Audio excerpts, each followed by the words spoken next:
Hey guys, Todd here with Great Escape Farms. Today I'm going to talk about comfrey. It is a plant with the at least partial name of symphytum. It is a perennial herb that grows leaves 2 to 3 feet tall and has bell-shaped flowers. And we'll get a close-up look at some flowers here in just a minute. It is a dynamic accumulator, and that is part of the reason why it is so well liked in permaculture. Dynamic accumulator means that it mines and collects a number of nutrients that other plants can't get to.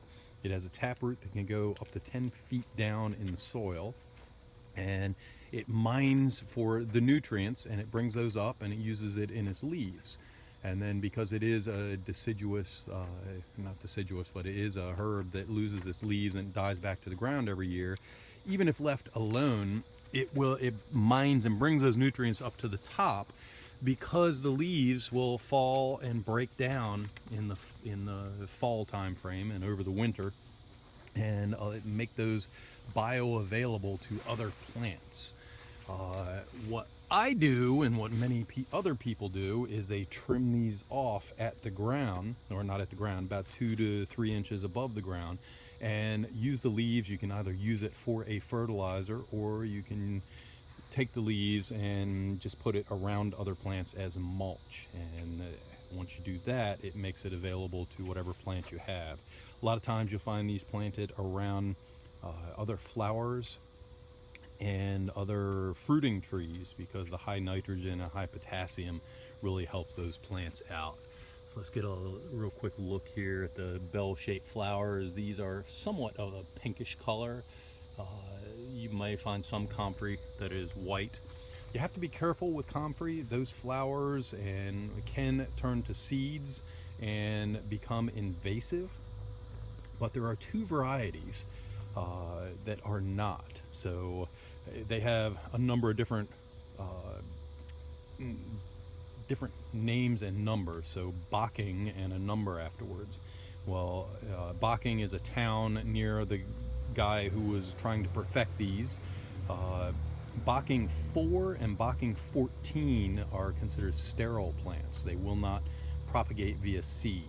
And I'll show you in a little while how to actually propagate these via root cuttings, either in this video or another video.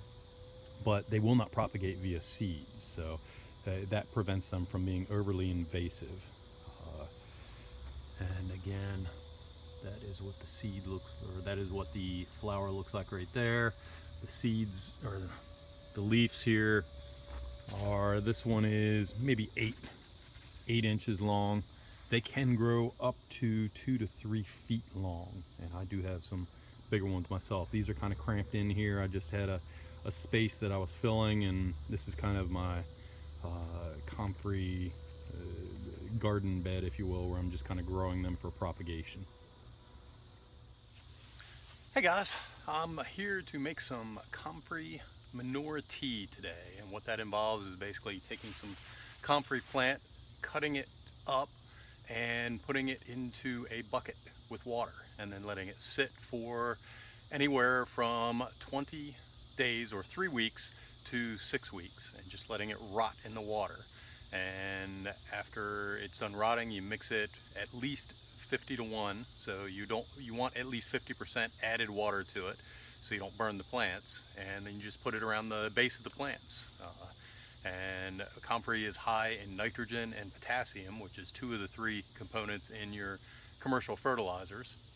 And it's all natural, organic to do it that way. So the process for doing that is just take a bucket, grab a pair of scissors or something, cut your comfrey, shove it in a bucket, and fill it up with water. So we're going to go about 3/4 of the way up on the bucket, and I'm going to go ahead and do that real quick. I'll stop the video, go ahead and do that real quick, and then I'll meet up with you when I'm starting to add water and moving on to the next steps. Okay, so at this point we are about 3/4 full here, maybe a little bit more than that. And what I did is I trimmed off the stems, the leaves, the flowers, everything goes in. It doesn't matter, it's all going to rot down and turn into some wonderful fertilizer for us. So once you get it 3/4 full, then you add water, and we'll go ahead and fill it up with water now. So I got my hose here all set to go. We will fill this up And this stuff is going to stink to high heaven while it's rotting, and it's going to attract flies and everything else unless we cover it up. So we need to make absolutely sure that it's covered up and we're not letting that smell get all over. And even when it is covered, depending on what cover you're using, you'll still get some of it out. So also, while I'm filling this up with water, the leaves are going to want to float. So we're going to want to weight the leaves down a little. I cram them in here kind of tight so they're not doing too bad yet, but they'll eventually pop up to the top. So I am about an inch away from the top. To keep the leaves down so that they stay under the water, I'm just going to take a rock and lay it right on top, and that will hold them underneath. Now, to keep the smell down, I'm going to go ahead, and I don't have any actual lids for 5-gallon buckets, so I'm just going to lay a plastic garbage sack over top and wrap it around with a bungee cord. And there we go.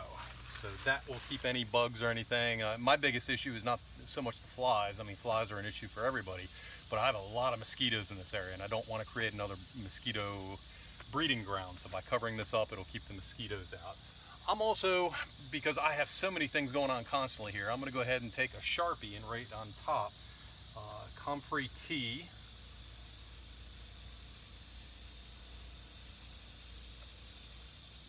And also put today's date, 8/4/16, so that I remember when I put this in. So I need at least 3 weeks and up to 6 weeks for this to sit in here and to rot. I'm kind of late in the year to do this, but I'm doing it for video purposes.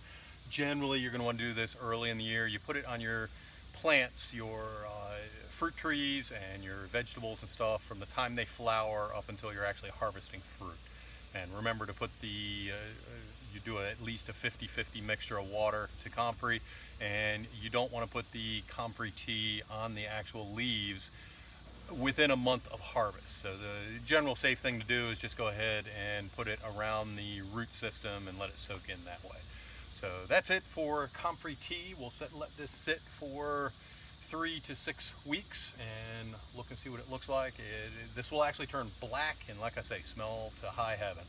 And that's it for now. Please. Okay, quick update on the comfrey here. We are at day, let's see, August 15th, so we're at day 11. This has been cooking here. And ugh, it smells wretched. And you can see that my rock fell off. And I'm kind of doing a little fermenting there. If I had a stick around, actually I do have a stick right here next to me. Let's see if I can do, oh good God, this stuff stinks. Go ahead and give it a quick stir.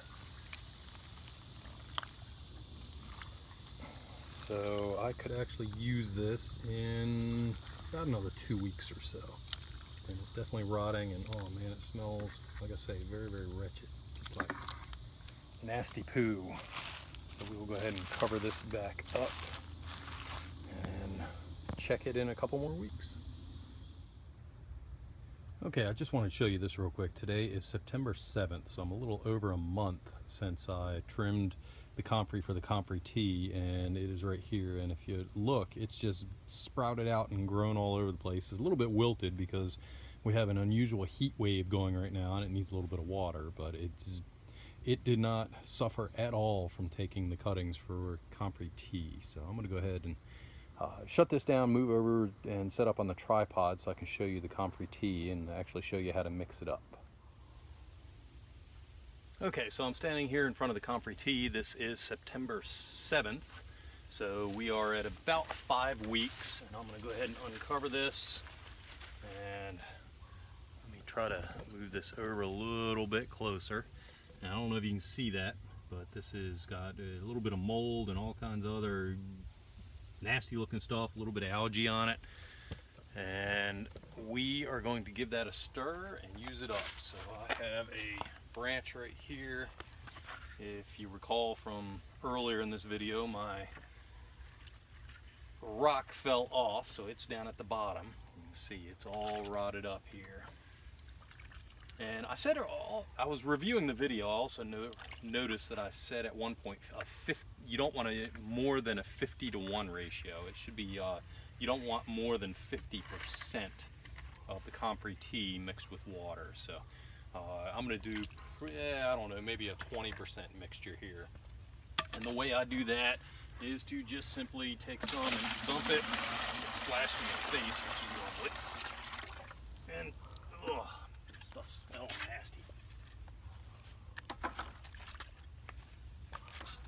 And I try to keep it at just the liquid here, so I'm sitting at about 20%. Fill it up with water.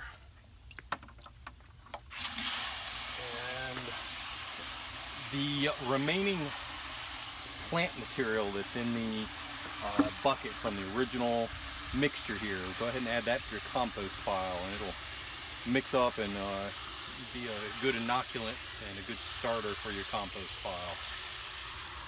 So I'll fill this about 3/4 up so I can manage it, which is about right there.